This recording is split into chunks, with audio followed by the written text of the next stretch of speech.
السلام علیکم۔ آج کی اس کلاس میں ہم کلاس 10 کا سبق نمبر 13 مکمل کریں گے۔ یہ ایک غزل ہے جس کو لکھنے والے ہیں مرزا غالب۔ یہ ایک بہت بڑے شاعر ہیں۔ ان کی ولادت کب ہوئی؟ ان کی ولادت 1797 میں ہوئی اور ان کی وفات کب ہوئی؟ 1869 میں ہوئی۔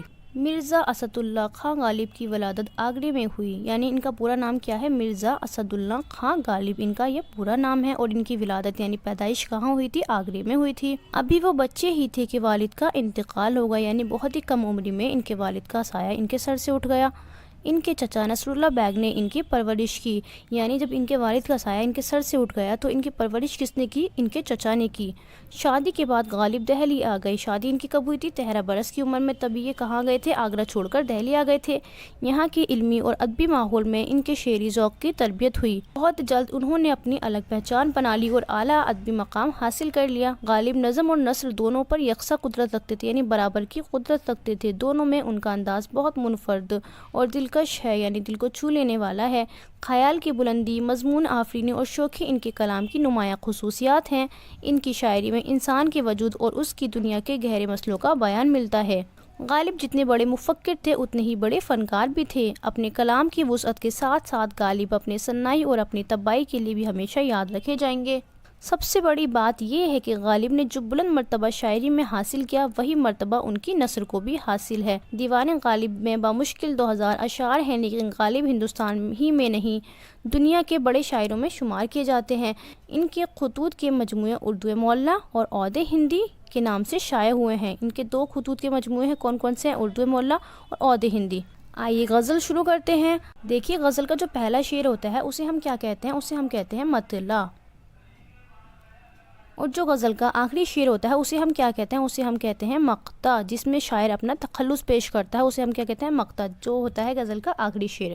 آئیے غزل کا پہلا شعر دیکھتے ہیں۔ کوئی امید بر نہیں آتی، کوئی صورت نظر نہیں آتی۔ تو غالب اپنے غزل کے مطلب میں کیا کہتے ہیں؟ غالب کہتے ہیں کہ ہماری بدنصیبی یہ ہے کہ اب ہماری کوئی امید پوری نہیں ہوتی اور نہ ہی امید پوری ہونے کی نظر آتی۔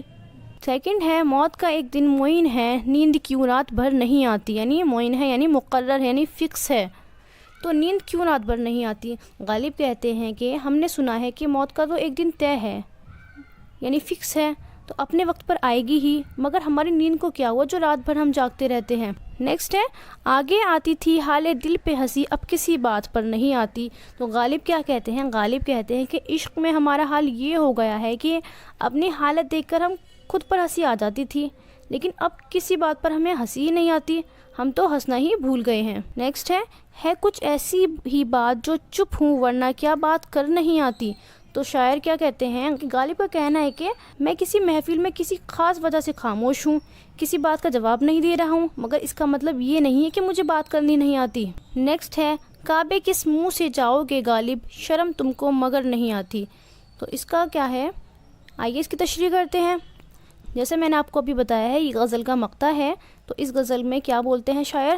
غالب کہتے ہیں کہ غالب کیا کر رہے ہیں اس میں؟ غالب خود پر طنز کر رہے ہیں اور کہہ رہے ہیں کہ تم کس منہ سے کعبے جاؤ گے، یعنی ساری زندگی تو تم نے برے کاموں میں گزار دی، اس لیے تم کو شرم آنی چاہیے کہ اس حالت میں کعبے جاؤ گے۔ آئیے اس کے سوال جواب مکمل کر لیتے ہیں۔ سوال نمبر 1 ہے، کوئی صورت نظر نہیں آتی سے کیا مراد ہے؟ تو اس کا جواب ہوگا، یہاں شاعر کہنا چاہتا ہے کہ اسے اپنی بیماری کے ٹھیک ہونے کی کوئی صورت نظر نہیں آ رہی، وہ ہر طرف سے مایوس ہو چکا ہے۔ سوال نمبر 2، دوسرے شعر کا مفہوم بیان کیجیے۔